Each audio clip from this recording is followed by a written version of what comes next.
Mobile news 24 live हूं अमरू कुमार और अभी हमारे साथ जन अधिकार पार्टी के एमएलए प्रत्याशी और लोगों के चेहरे रंजन प्रियदर्शी जी हमारे साथ है। तो चलिए हम इनसे बहुत सारे मुद्दों पे बात करते हैं। रंजन प्रियदर्शी जी, आपका बहुत बहुत स्वागत है मोबाइल न्यूज 24 में। सर, अभी नीतीश जी का बयान आया है कि बिहार में जो है सारे उद्योगों को खोला जाएगा, तो इससे चुनाव का जब टाइम आया तभी उद्योगों को खोला जाएगा, इससे पहले नीतीश जी का बात। यही तो हमारा सवाल है और हमारे नेता पिछले कई दशकों से बोल रहे हैं कि जब आप 15 साल सत्ता में हैं तो आपने आज तक किया क्या। ये बेरोजगारी कोई आज नई बात तो नहीं है, 15 साल पहले भी थी और आज भी है, और 30 साल पहले भी था बेरोजगारी और आज भी है। आज तो और युवा बहुत ज़्यादा पहले के मुकाबले बेरोजगार हो गए हैं। ये चुनाव से पहले इनकी नींद क्यों टूटती है। इतने 15 साल आप सत्ता में रहे और अभी तक बेरोजगारी के को दूर करने के लिए आपने कोई ऐसा कदम नहीं उठाया जिससे बेरोजगारी दूर हो सके। तो आप उद्योग धंधे लगाने की बात, ये तो बेईमानी है। मैं इसको बिल्कुल नीतीश कुमार जी के बयान से बिल्कुल सहमत नहीं हूँ कि आपको अगर उद्योग धंधे लगाने से तो आप ऐसा माहौल पैदा करते बिहार में कि लोग बाहर से इन्वेस्टमेंट करते और यहाँ आके उद्योग रोजगार लगाते। लेकिन यहाँ तो बुनियादी समस्या, सबसे बड़ी समस्या क्या है, आवागमन की समस्या। रोड ही नहीं है, बड़े बड़े गड्ढे हैं रोड पे।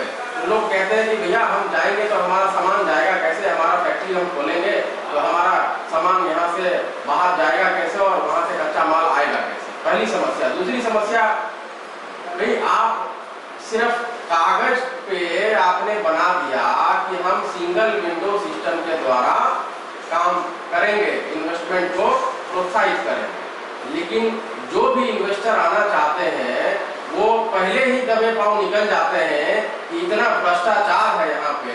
यहाँ प्रशासन और राजशाही जो चला रहे हैं ये लोग, ये इनके दम की बात है, इनके बस की बात नहीं है कि ये एक भी उद्योग यहाँ लगा दे। अरे नए उद्योग लगाने की बात तो छोड़िए, पुराने को आपने 15 साल में एक भी उद्योग को चालू नहीं कर पाए तो नए उद्योग कहाँ से लगाइएगा।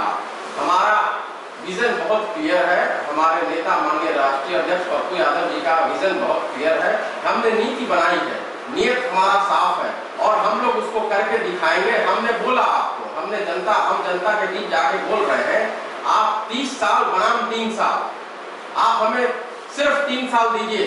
सरकार में रह के हमने अगर 3 साल में बेरोजगारी की समस्या, बाढ़ की समस्या, रोड की समस्या अगर दूर नहीं किया तो हम इस्तीफा दे देंगे सरकार से।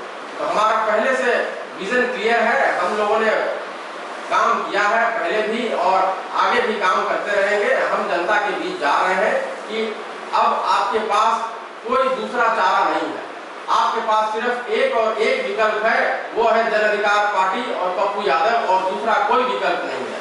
सबने आज तक जनता को ठगने का काम किया है, पक्ष हो या विपक्ष हो, सबने जनता को ठगने का काम किया है। मैं एक बेहतर, हमारी पार्टी एक बेहतर विकल्प देने के लिए तैयार है और मैं इसके लिए दृढ़ संकल्प। सर, आप जनता के बीच जाते हैं, क्या आपको कोरोना का डर नहीं होता? देखिए, बिल्कुल कोरोना का डर होता है। मैं आज वही पूछना चाह रहा हूँ, जिस समय केस आपके बहुत कम हुआ करते थे मार्च अप्रैल मई में, तो आपने लॉकडाउन किया और जब केस आज मुझे लगता है 50 लाख से ज्यादा पूरे भारत में केसेस हो गए हैं कोरोना के, तो आपने अब अनलॉक 1 शुरू कर दिया, अब तो अनलॉक 4 हो गया। अब कह रहे हैं कि भाई स्कूल भी हम खोल देंगे, सब कुछ खोल देंगे।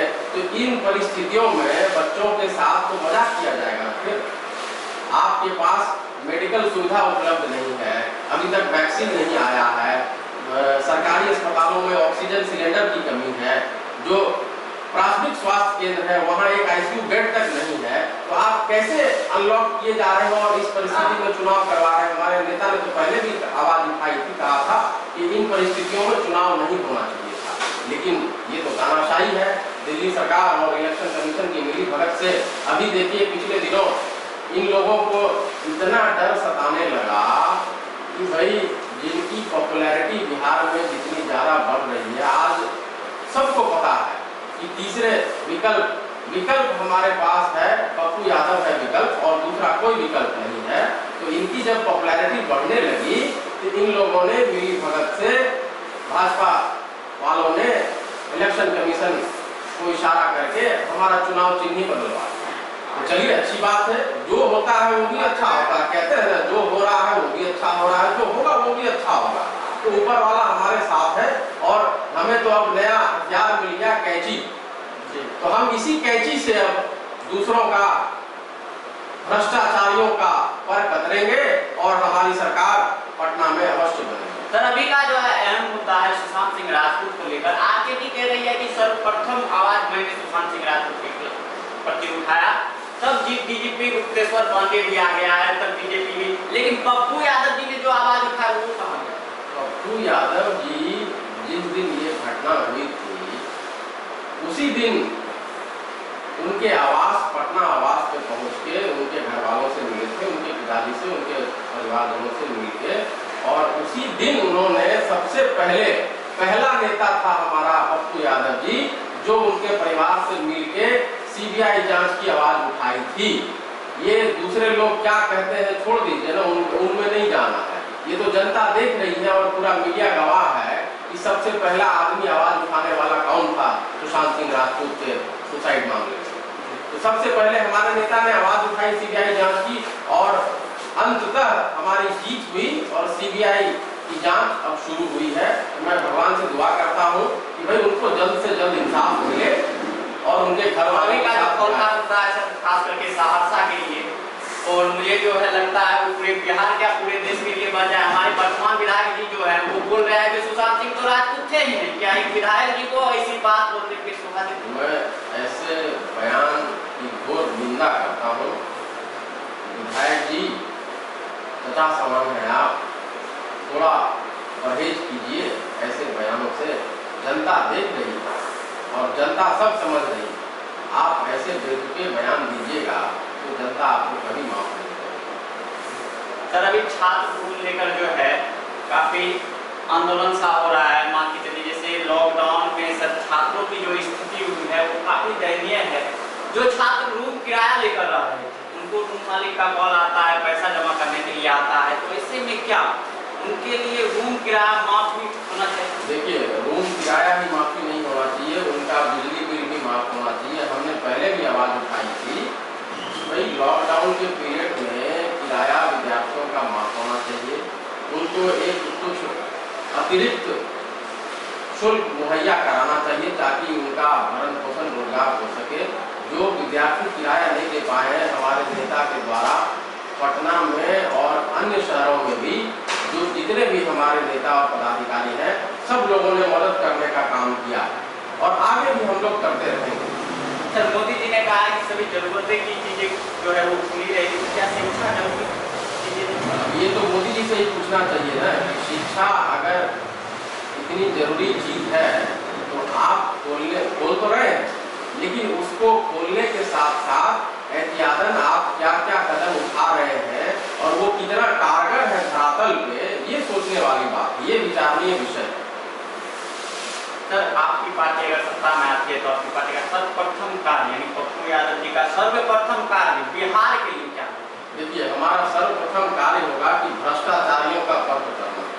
भ्रष्टाचार चलने नहीं दिया जाएगा और हमारा 24 तारीख को मैनिफेस्टो जारी हो रहा है, प्रतिज्ञा पत्र जारी हो रहा है। उसमें आपको तमाम बातें लिखी रहेंगी कि हमारे पार्टी के द्वारा सत्ता में आने के बाद क्या सब काम किए जाएंगे। बतौर प्रतिज्ञा पत्र, शपथ पत्र देके हम लोग इसको आगे जनता के बीच रखने का काम करेंगे, जिससे कि एक विश्वास पैदा हो। हम हवाबाजी वाली काम नहीं करेंगे। जो हमारी एक नीति है, नियत है, हम लोग उसी के अनुरूप काम कर रहे हैं। रोजगार, बहुत बेरोजगारी सबसे बड़ा मुद्दा है, तो हम रोजगार कैसे सृजन करेंगे इसके लिए हमारे पास मास्टर प्लान है, जो कि मैं अभी मीडिया के साथ शेयर नहीं कर सकता हूँ। हमारे कई सारी चीजें हैं और भी हमारे मास्टर प्लान में है, जो कि हम लोग जनता के बीच जब हमारी सरकार आएगी तो हम लोग जनता के सामने वो अपनी बात रखेंगे। सर, आप सहरसा विधानसभा के वर्तमान विधायक थे, तो छात्रों और किसानों के हित में आपका क्या कार्य? देखिए, छात्रों के हित और किसानों का हित सर्वोपरि।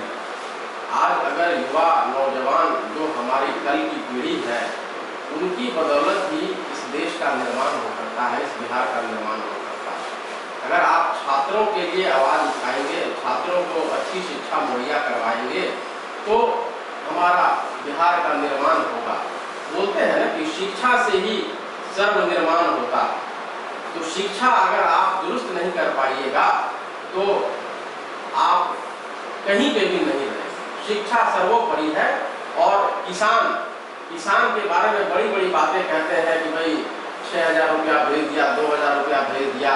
मैं पूछना चाहता हूँ उन किसानों से, पूछिए आप जाकर उन भाइयों से कि आपके खाते में पैसा आया क्या, या सिर्फ कागज पे खाना पूर्ति कर दी गई और पैसा कहीं उनके खाते में आया नहीं रहा। सर अंतिम सवाल मेरा, आपका जो लहर है खास करके युवाओं के दिल में काफी है। मैंने किसी से बात किया तो उन्होंने कहा कि उनका कंपेयर किसी से मत कीजिए। वो जो है सहरसा विधानसभा के इकलौते हैं जो सहरसा विधानसभा की जिम्मेदारी खुद थाम सकते हैं, तो ऐसे में क्या करना आपका? देखिए, मैं अपनी तारीफ अपने मुंह से नहीं कर पाता। मैं इतना अवश्य कहूँगा, मैं पढ़ा लिखा नौजवान हूँ। 19 साल पहले मैंने रशियन लैंग्वेज में ऑनर्स किया और भारत के सबसे प्रतिष्ठित प्रतिष्ठान जवाहरलाल नेहरू विश्वविद्यालय से तो मैंने बहुत कुछ सीखा है। मैं अंग्रेजी बोलता हूँ, रशियन बोलता हूँ, हिंदी बोलता हूँ, मैथिली बोलता हूँ, मगही बोलता हूँ, तो भाषा पे भी मेरी बहुत पकड़ है। मैं यहाँ के नौजवान साथियों से, यहाँ के मतदाताओं से कहना चाहता हूँ कि आपने सबको देख लिया, आप एक मौका मुझे दीजिए, एक मौका पढ़े लिखे नौजवान युवा साथी को, कर्मठ साथी को, जो ईमानदारी से सहरसा के लिए काम कर सके। मैं आपसे सिर्फ एक मौका मांग रहा हूँ, आप एक मौका देके देखिए, आपको निराश नहीं करूँगा, निश्चित आपका काम करूँगा, आपकी सेवा में तत्पर तैयार हूँ हमेशा। तभी हमने बात किया रंजन प्रियदर्शी जी से और इनका कहना है कि एक मौका देकर हमको देखिए। मैं आपके साथ आपके दुख सुख में हमेशा मैं